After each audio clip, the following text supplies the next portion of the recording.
Bismillahirrahmanirrahim. Assalamualaikum warahmatullahi wabarakatuh. Sampurasun. Damang kanca. Alhamdulillah. Alhamdulillah abadina wengi ieu sareng Kang Kevin masih tiasa nyarengan kanca kanggo ngalajengkeun dongeng anu maneh hanca tangtosna ge anu katunda dina wengi kamari kanca. Mangga ahnya urang lajengkeun kanca. Kumwae kasadayana kanca-kanca Abah, wargi-wargi Abah sanusantara sadunya. Mangga nyangakeun kanca si Buntung jago tutugan yasana Bapak S. Sukandar.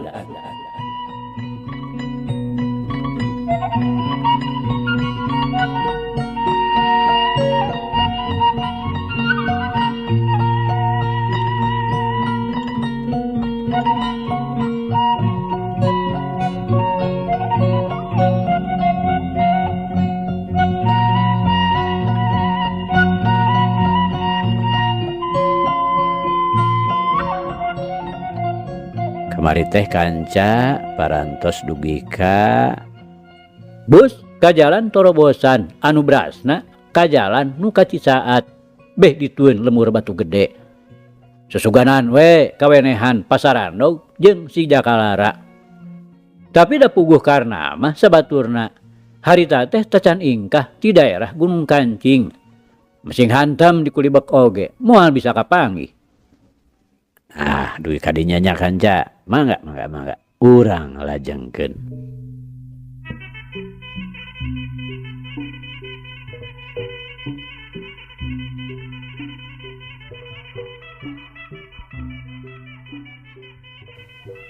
Kanca dangu sadayana. Isukna rebun-rebun keneh naker. Pamajid sapara kanca geus ngalabring ti pananjoan.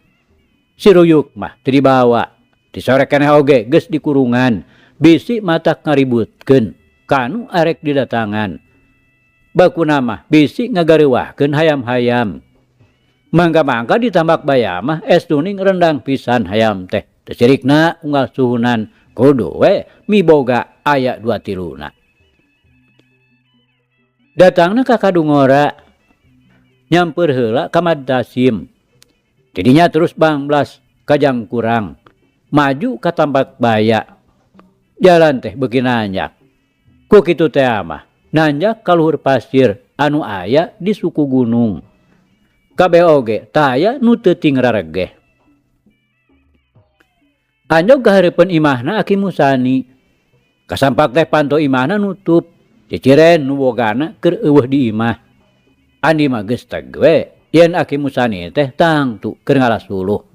Ku kituna belecet we manehna ka tempat pangalaan suluh. Ari breh teh bener we Aki Musani jeung si Medi keur ngarukei ngentep-ngentepkeun pangpunggaring.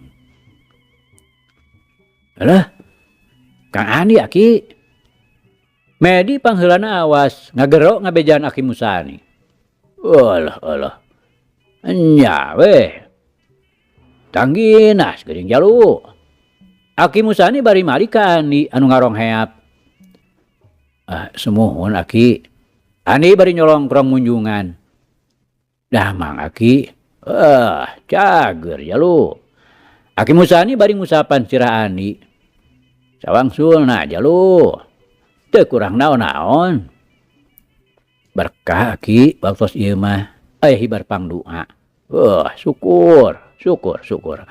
Moal aya nikmat nupang gede-gedena tibatan cager awak. Komo mun dibarengan jeung bageurna mah. Hidup teh aya keperluan meureun nya ka Aki teh. Telepat Aki abdi teh nyarengan kasepuhan ti panenjoan cariosna mah baden pangan Aki. Kumaha?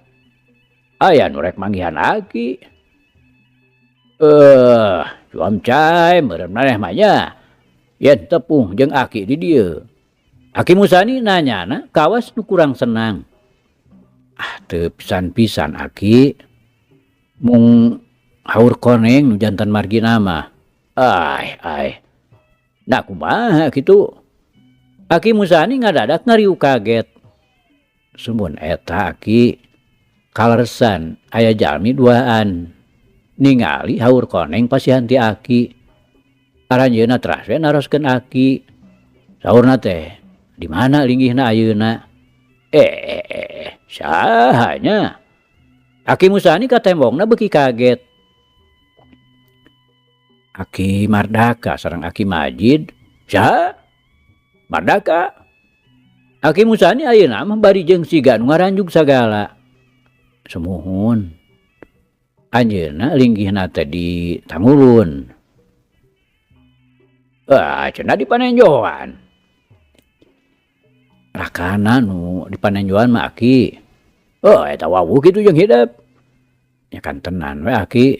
Margi Aki Uda teh. Saha? Aki Uda. Aki Musani megat kalimah. Sumuhun. Aki Uda teh, Aki Mardaka. Nya. Kumaha terusna?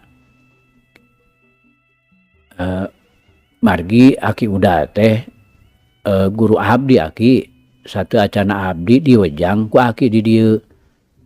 Kaantos abdi teh ngaguru ka Aki Uda.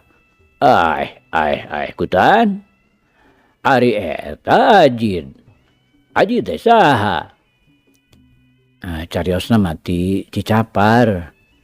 Aki Majid jenengan nu salaresna mah aki jangkung. Pamenteuna bersih. Ani ngajelaskeun. Sahanya. Teu wau aki mah. Tapi lamun ka Ki Mardaka mah nyaho. Jadi hidup teh kungsi gugurunya. Kantos aki. Kumaha tuh? Dibandingkeun jeung nu ti aki. Sapaliheun mah aya nu sami aki. Tang tuh. Kumaha cenah nyaritana? Pangna wawuh ka aki teh. Nya cariosna mah aki teh guru anjeunna. Bener Andi. Teu salah saeutik oge. Ieu sababna nu matak aya hiji-hijieun sarua. Tapi Andi, Ki Mardaka mah teu nepi ka tamat saperti hideep. Memang ari waktu ngaguruna mah lila. Ngan dina nampana naon-naon nu diajarkeun teh teu saperti hideep. Manehna mah beunang disebutkeun teu pati lancar. Ari Ki Majid kumaha cenah nyaritana pangna wawuh ka aki. Aki Musani saterusna teu telepek. Cariosna mah nya sami we sareng Aki Uda. Da anjeunna oge kantos diwejang ku aki. Malih sareng Aki Uda oge kantos sasarengan. Sahanya. Asa teu boga murid ngaran Majid aki mani. Teuing mun ngaranna diganti mah. Laras tos digentos aki. Jenengan nu kapungkur mah cariosna aki Suwangsa. Pantes atuh. Bener ari kitu mah. Sarua deui manehna oge teu kungsi tamat. Lantaran kaburu nuturkeun bojona ka Pakidulan Garut. Ada aya keneh ayeuna di ditu. Sumuhun aki nuju ngantosan. Nya. Ayo atuh. Medi, geus dibeungkeut. Aki Musani bari ngareret ka Medi, anu ti tadi gawena ngan ngadedengekeun. Sabios aki suluh mah urang panggul ku abdi. Ani bari gap kana beungkeutan suluh nu baris dipanggul ku Aki Musani. Geus karolot meureun nya Andi. Aki Musani bari malik ka tukang. Ngareret ka Andi anu keur ngabengkot manggul suluh sahurunan. Gigireunana mayekeh Medi sarua deh. tak-takna pada-pada di momotan suluh pangkung garing. Katinggal nama sami we sareng aki. Oh, tapi dah kolot aki ani. Oh, mojeng Ki Mardaka mah. Aki Musani bari malik deui ka hareup, terus ngungkug. Pangaruh jalma pecekrek meureun. Lengkahna teh mani kerep naker. Serog kahareupeun imah, bener we. Nu ngadaraguan teh keur dariuk we dina golodog. Sawareh dicari ngogo handapeun penyaweran. Pamardaka mah jeung Pamajid bareng rong heap oge Aki Musani diiringkeun ku Ani. Magentak duanana maruru, bruk brak tarapak deku, rek ngarawu dampal suku. Bapak Guru, Pamajid katut Pamardaka meh bareng ngagero. Nyaritana teu kebat lantaran kaburu aya nu nyelek kana ti koro. Wangsa uka bagea. Disangka urang baris patepung deui. Hudang wangsa uka. Hayu anggur mah urang ka jero. Aki Musani rada ngageuri. Ku kitu teh mah aya puluhna taun tetepung. Dina gokna deui teh teu wudu matak ngahudang rasa kelar jeung kagagas. Komo deui, ieu antara guru jeung murid. Anu dina seuh-seuhanana mah teu beda we ti bapa ka anak. Geus kitu mah blas plus sarerea arasup ka jero imah nuturkeun Aki Musani.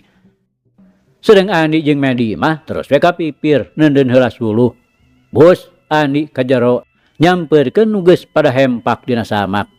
Medi atuh blus di ka dapur. Maksudna rek naeur cai. Ku kitu nama hidang budak teh teu kudu diutah eta.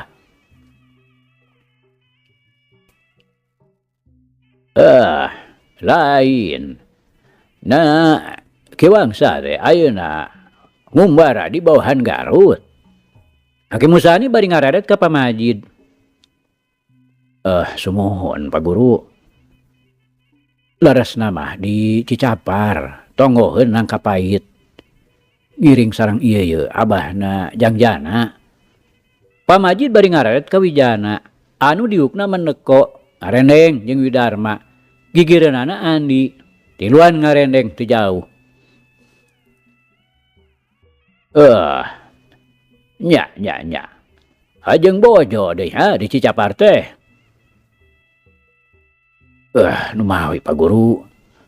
Kapungkur ge pun bojo sareng pun anak teh ngantunkeun.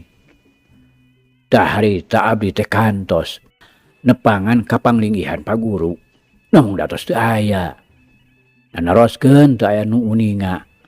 Atuh teras we abdi teh wangsul deui ka Cibalieur. Innalillahi wa inna ilaihi rajiun. Kutan bojo kiwangsa teh geusah ti dunya nya. Aki Musani saterusna ngadoa. Panonna peureum ngabarengan ku Nyem Nabi Wir. Nu sajen jempling taya nu lemek nu nyarek. Geus komo Pamajid mah make bari jeung nyak calakan Cipanon sagala. Kasuat kaseuit deui rustas kalalakon jaman katukang. Nu geus jauh tinggalkeun. Ukur tapakna ngendat dina hate teu leungit-leungit. Kaulah teh harita terus lunta kiwangsa. Ninggalkeun paguron ngan sakadar rek ngihtiaran takdir nu tumiba kana awak. Tapi rupana bae memang geus jadi papasten tutulisan ti ajali. Ikhtiar kula ngan ukur semet tarekah nu teu nimbulkeun hasil. Aki Musani sanggeus tamat ngadoana pok dimeneruskeun caritana. Sorana beuki jero gambaran hate nu dilimpudan ku kasedih. Nu sok sanajan tumiba dina mangsa-mangsa nu lawas kaliwat. Tapi ari kokoreh deui mah teu bodo matak nyuat kana hate anu memangna seseitan keneh. Tina perkawis naon teh Pak Guru? Pamajid nanyakeun kasurung ku kapanasaranana. Aya we kiwangsa. Hiji hal nu karandapan kukula teh mangrupa takdir ilahi. Ki Uka. Andi kau ge meureun deudeupeun nya harita teh. Aki Musani teu daek ngajawab nu sabalakana. Kalah kaheg manehna nanya ka Pamardaka. Kan tenan Pak Guru. Waktos abdi dongkap ti lembur kasonong Pak Guru teh teu aya. Abdi teh terasa milarian. Rumasa kula teh ngadorakakeun ka sadarea. Hampura we Ki Uka, Ki Wangsa. Aki Musani bari rutret kaduanana. Sami-sami Pak Guru. Dupi putra di mana ayeuna teh Pak Guru? Pak Majid saterusna nanyakeun anakna Aki Musani. Nya ieu pisan sababna Ki Wangsa. Manehna teh ini tanpa pamit, lunta tanpa beja. Kula kapaksa init ninggalkeun paguron, maluruh nu jadi anak. Tapi memang geus jadi takdir ilahi. Yen kula kudu papisah jeung nu jadi anak. Nepi ka ayeuna oge lebeng teu kapanggih deui. Geus we Ki Wangsa, Ki Uka. Eta mah teu perlu digugat deui. Anggur ayeuna urang muji syukur ka Pangeran. Rehna urang masih dikersakeun bisa deui dipanggihkeun patepung lawung pamprok jongok. Sarta pada dina kaayaan sehat walafiat. Aki Musani bari neuteup kaduanana.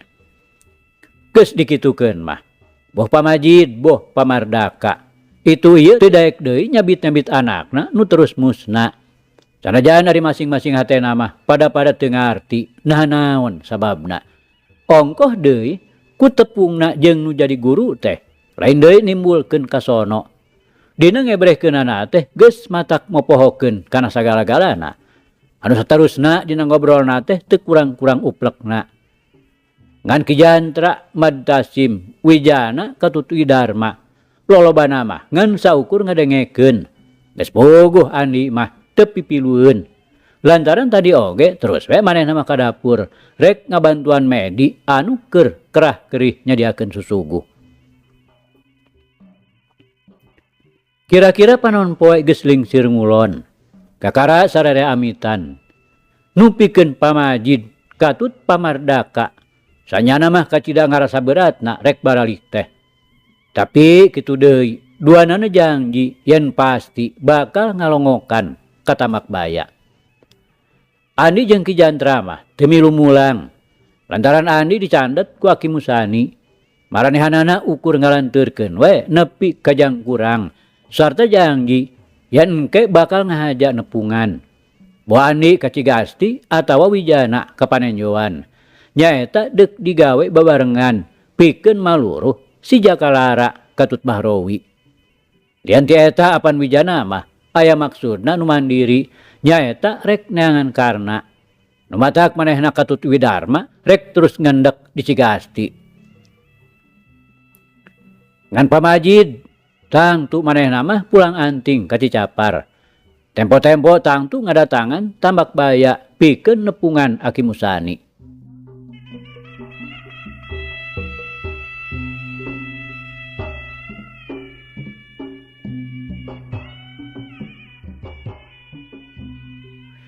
Ganca dangu. Numarulang geus naronggong jauh naker. Andi Katut Ki Jantra kakara nonggoh deui. Kabeneran gok teh jeung Ki Odi nyaeta muridna Mad Tasim. Kapaksa tu nyimpang heula lantaran Ki Odi teh keukeuh hayang dianjangan. Ku kitu teh mah ngaran-ngaran dulur sapaguruan pada ngaguru ka Mad Tasim. Sok sanajan dina tingkat pangabisana mah kumanehna geus kanyahoan yen Andi teh jauh aya di saluhureun nu jadi guruna. Tapi kanyataanana Andi teh geus kungsi ngaguru ka Mad Tasim. Nupikeun Ki Odi mah Andi teh geus dianggap dulur pet ku hinis. Ganca dangu lain lantaran sono-sono teuing nu matak Andi ku Aki Musani ditahan teh. Sanyana mah Andi teh rek dicoba kakuatanana. Ti heula teh manehna kungsi dilatih kekuatan jasmaniah.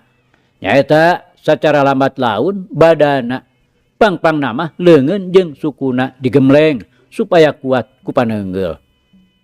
Mimitina mah kitu dicepretan ku nyere. Terus dipindo ku awi meunang ngaraut. Dipindo ku haur. Akhirna ku tiwu gelempengan. Kieu gawe teh aya kana 3 bulana. Eta salilana manehna ti heula teh aya di Tambakbaya bari digembleng ku ilmu-ilmu nu sejena. Dina deukna ayeuna dicoba tetela matak greug-greug menjadi guru. Da eta tiwu gelempengan teh maningan sabeletok potong. Sedeng nu diteungeulanana mah teu kerel-kerel. Atuh waktu dicoba ku awi guluntungan. Andi tetep teu cecel teu bocel. Anggur awina nepi ka bubuk. Teu beda tinu dipek-prek ku palu pikeun pipalupuheun. Waktu dicoba leungeun buntung anu memang geus ditingkatkeun kakuatanana. Estuning leuwih-leuwih matak ngagetkeun. Da eta dahan kai pasang anu gedena sarua jeung ping-ping teh nepi ka ngadorok-dok beungas. Atuh Ki Jantra nu harita milu nyaksian teu wudu nepi ka ngejat lantaran disangkana tangkal-tangkal pasang teh rek runtuh. Oge taneuh nu keur ditincakna karasana ingeung kawas aya lini luluwukan. Pangaruh ku kareuwas sarta ku kapaur nu pohara sagala-gala teh sok kaleuwihan. Ngan saminggu Andi ayana di Tambakbaya. Kadalapan poena mah kakara kaidinan mulang. Memeh jung teh Aki Musani ngagelendut deui mere pituah-pituah nu teu kurang-kurang pimangpaateunnana pikeun bekal kumelendang supaya hirup pinanggih jeung kasalamatan. Pang-pangna mah Andi teh kudu bisa ngadalian nafsu dina raraga ngamudi gerakan, tekad, ucap jeung lampah supaya ulah nepi ka nyimpang tina tetekon manusa hirup. Lantaran ari pamadeganana Aki Musani mah nafsu teu meunang dipaehkeun, tapi kudu dikamudi supaya nyicingan tempat nu sawajarna. Sabab ari nafsu teh kumpulan tina 3 kakuatan nyaeta syahwat, godob, jeung natiqah. Syahwat sifatna malencing, rampak leungit ka era, kecing, mentingkeun diri pribadi, koret, sarta sok ngamangsa bodokeun lamun neuleuh naon-naon kajadian nu aya di sakuringeunana. Pokona mah geus ngarasa senang sorangan mah geus teu kudu inget ka batur. Ari godob nyaeta sifatna sombong, resep dipuji, tara rumasa eleh, sok sanajan bener-bener eleh. Tara daek ngaku salah, sok sanajan dirina salah. Kabatur ngan hayang nindas, meres, telenges, tara boga kakarunya. Sarta mun rek ngalakukeun naon-naon teh, tara jeung itungan katut ijiran. Ari natiqah mah sifatna bijaksana. Daek narima nasehat ti batur, lamun bener-bener matak mangpaat. Daek narima ilmu tinu sejen, lamun nyata-nyata aya gunana. Boh pikeun dirina pribadi, boh pikeun hirup kumbuh. Resep milampah keadilan sarta bebeneran. Oge bisa ngabedakeun mana nu bener, mana nu salah, mana nu hade, mana nu goreng. Tah ku ayana natiqah. Ieu bedana antara manusia jeung sasatoan. Lantaran ari sato hewan mah ngan wungkul kaancikan ku sifat-sifat syahwat jeung godob. Kitu ti antarana papatahna Aki Musani waktu Andi ninggalkeun Tambakbaya. Nu pikeun Andi mah beak-beaknya manehna nganuhunkeun. Lantaran ku manehna karasa kanyaahna Aki Musani teh lain ngan saukur nyaah biasa lumrahna guru ka murid. Tapi ieu mah teu beda ti ka anak atawa ka incuna pribadi. Beda srekna karasana kana hate. Di Tambakbaya nyimpang heula ka Ki Odi di Jangkurang. Kapaksa kudu ngarareb sapeuting. Lantaran Ki Odi keukeuh hayang dipondokan. Geus kitu keur saning pangeran. sasatna nu jadi marga lantaran manehna bisa papanggih deui jeung si Jakalara Katut Bahrowi. Kanca dangu, saperti nu geus dicaritakeun ti heula, karna teh keur aya di Gunung Kancing. Sanggeus rada lila arayana di dinya, jorojoy aya pikiran rek marulang deui ka Gajah Ngambung. Lantaran ongkoh aya maksudna deui rek ngaranjah heula ka lemur jang kurang. Jadi kapaksa anak buahna dibagi dua. Lantaran ari ngabring sarerea mah mata katohyan manten kudu rek didatangan. Pokona nu kudu dijaga teh di jalana. Ngabring-ngabring kitu mah matak nimbulkeun picurigaeun. Nya diputuskeun nu langsung ka Gajah Ngambung mah wegena jeung limaan baturna. Sedengkeun karna Bahrowi Sudinta Katut Jumanta arinit kajang kurang. Arinit mopoek boguh dek ngalakukeun gawe demit ti bongohna. Inceran mah geus aya nyaeta imahna Suwandana nu kaitung pangjugalana di Jangkurang. Kabeneran dina daratangna teh sawaktu pisan jeung Andi Katut Ki Jantra anu ngadon maronok di imahna Ki Odi. Mangga-mangga ari imahna Ki Odi teh di sisi pisan lembur sajona ti jalan Torobosan. Ogo we waktu tinggaregbigna teh jojo kanyahoan we kuno di jero imah nu pikeun Andi mah anu memangna teu leupas tina rasa curiga. Boa-boa atuh ngagentak manehna kaluar ari breh teh pertela ngembang bolen horeng nu kumanehna keur diteangan. Sanajan bener harita teh geus maju ka simpe tapi ari dedeuleuan mah teu samar deui. Kacaangan ku bulan nu bijilna kapeutingnakeun.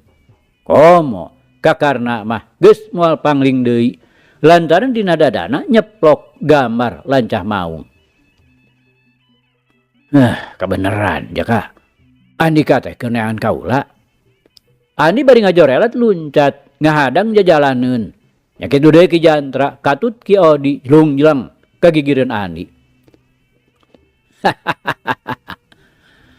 Sanajan ditutup oge cungur sia kaciri deuleu. Gagebar sia rumpung sabelah Bahrowi. Ki Jantra nyorowok bari ngagak-gak. Pogo we. Boh pikeun karna leuwih-leuwih pikeun Bahrowi. Lain deui ngaranjugna. Keur mah ngarasa reuwas ujug-ujug aya nu ngahadang. Turug-turug deh jalmana teh Andi pisan nu ti heula kungsi ngagurubageun kana gawir. Geus komo Bahrowi mah lantaran boga dosa geus nandasa bapana Andi. Tapi sanajan kitu teu burung we Bahrowi mudig-dig nafsuna barang manehna ngadenge ucap-ucapanana Ki Jantra anu lain deui rungsebna kadenge kana ceuli. Karna atuh sanajan manehna harita ngarasa keder oge teu pisan diebrehkeun. Nu nyata mah manehanana kalah ka medengkreng ngabarengan hoakna nu bangun teh kagila. Ai. Kutan teh hirup keneh buntung. Ayeuna rek naon? Rek sosoroh nyawa? Bae Andi. Ku si Jaka moal burung di tedunan. Ari nyamah Andika geus bosan hirup. Ulah kalah ngahon tuh Jaka. Coba buktikeun heula. Saha nu asor, saha nu bakal unggul. Andi ngahuakeun. Hade. Bari tanta parah deui sabrut we. Karena narajang ngasupkeun jurus gugur gunung dina ulin padingdang. Lantaran pamikirna mun kapiheulan babar ulah-ulah pinasti bakal cilaka. Garang keneh geuning Jaka. Andi ukur ngageser ngarobah kuda-kuda. Tuh. Panimpugkarna ditakis kuleungeun katuhuna. Memeh Andi males narajang. Gilek karena malik ngatuhu bari ngangsrodkeun suhu kencana ka hareup. Syuk. Berep kencana diasupkeun sarta terus disusul ku peureup katuhu minangka jurus kembar nu datangna pasusul-susul. Ku jalan ieu karna teh boga maksud pikeun ngarubuhkeun lawan sakaligus. Tapi Andi sakali ieu mah manehna ngarobah kuda-kuda. Tuh. Panonjok leungeun kencakarna ditakis ku leungeun katuhuna. Tuh. Oh. Karena ngagerung bari ngagentak luncat ka tukang. Lantaran panunjok leungeun katuhu dipapag ku leungeun buntung. Ngan bubuhan manehna teh geus cukup ngawasa ilmu batu karang. Manehna masih keneh bisa nahan pangaruh leungeun buntung nu sakitu hebatna. Mantong ngejat ya ka. Ani bari luncat nyusul tepus. Cakal ieu mah si Jaka teh satekah polah moal disina lolos. Haram pikeun aing mah make kudu ngejat ku Pantarsia buntung. Karena bari ngagentak ngoleapkeun badana dinegerakan pucuk awi ketebak angin. Tuk. Tenggelan ujunganana geus hasil ngahanca punuk Andi. Tapi pikeun karna mah kalah ka ngaranjug. Lantaran tetela Andi teh kuat nyanggana. Manehna teh ngan ukur ngareundek saeutik. Bari timpuganana leungeun buntungna teh terus ngahiuk neangan sasaran. Ngan kabeneranana teh teu bisa keuna. Lantaran karena tapisna keur ngagunakeun gerakan pucuk awi ketebak angin. Nu ayeuna mah tetela leuwih hebat. Lantaran kumanehanana geus leuwih disapurnakeun. Coba geure budi Andi. Karena ngahehe. Bari terus ngoleapkeun badana kagigireun Andi ngabarengan tenggelan ujunganana rek mindo deui kana punduk. Cukup sakali oge Jaka.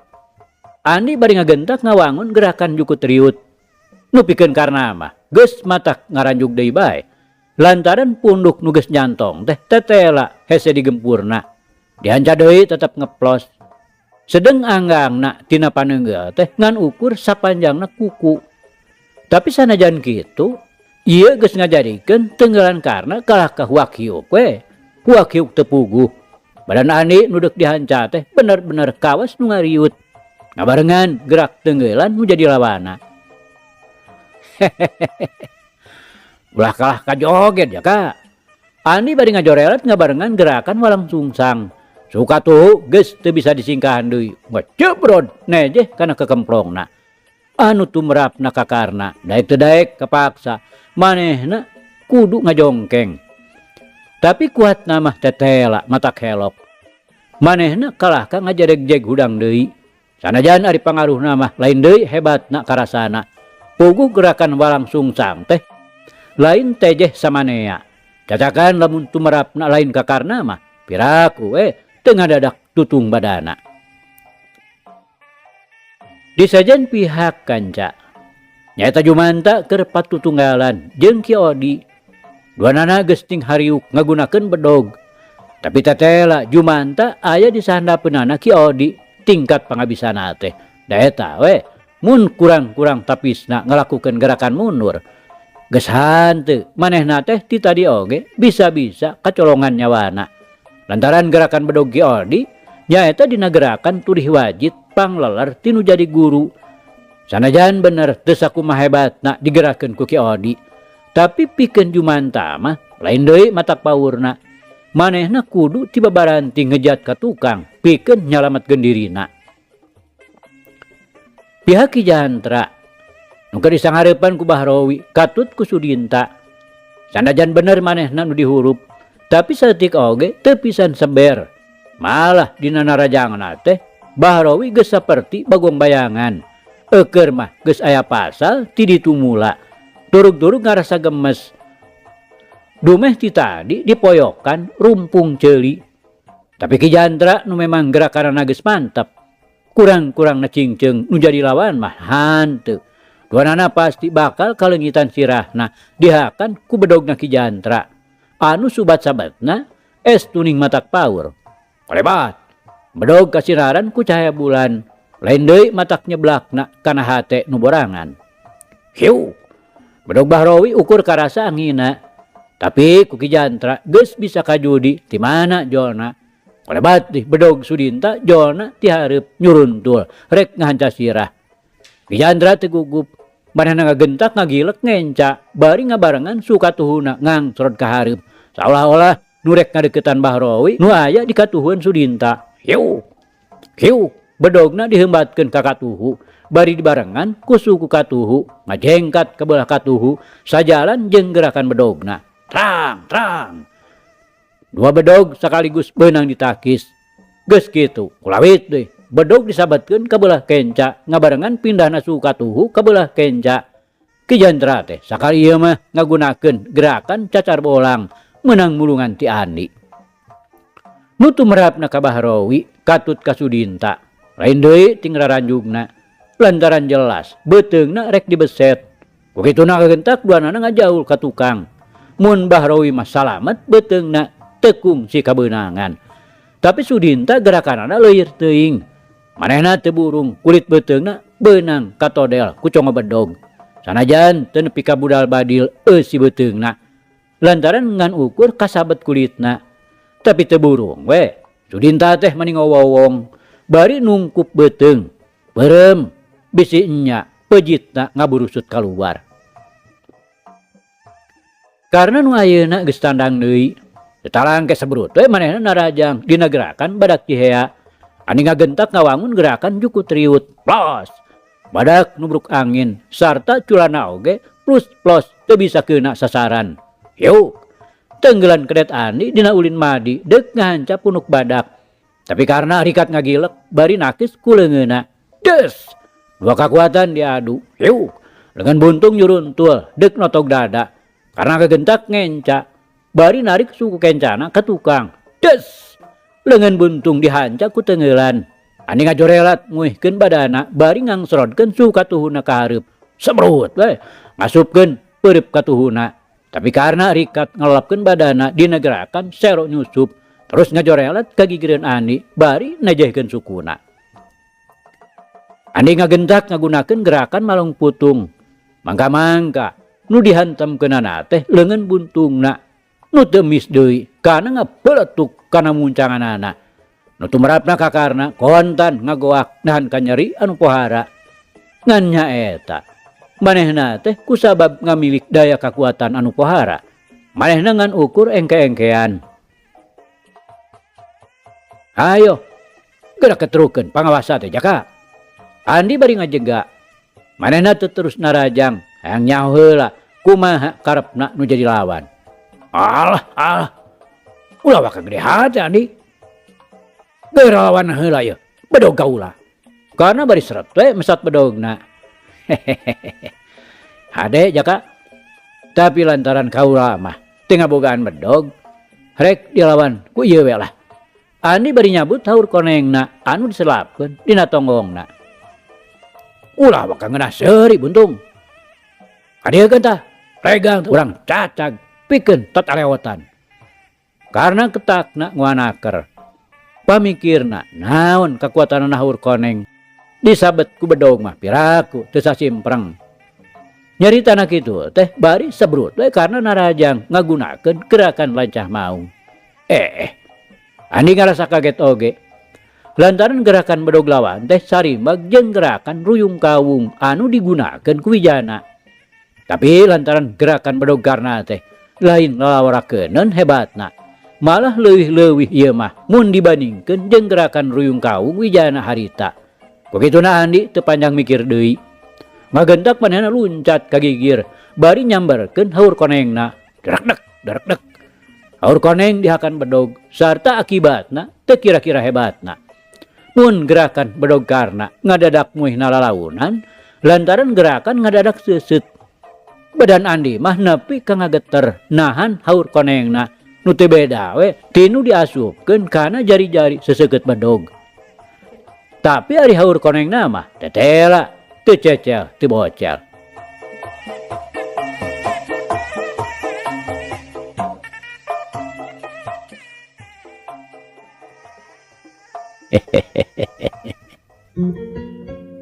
Aduh kanca cak.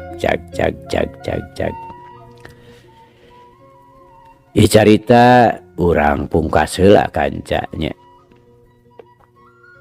Insyaallah enjing jaga nenggeto. Ieu hanca urang lajengkeun deui. Muga urang aya dina kasehatan bari aya dina widi Gusti masih kena dipaparinan yuswa. Atur nuhun kanca. Atur nuhun. Ieu carita urang tunda di Hanjuang siang, teudeun di handeuleum sieum. Paragi nyokot ninggalkeun mangsa datang samper deui. Hatur nuhun. Hapunten. Wabillahi taufiq wal hidayah. Wassalamualaikum warahmatullahi wabarakatuh.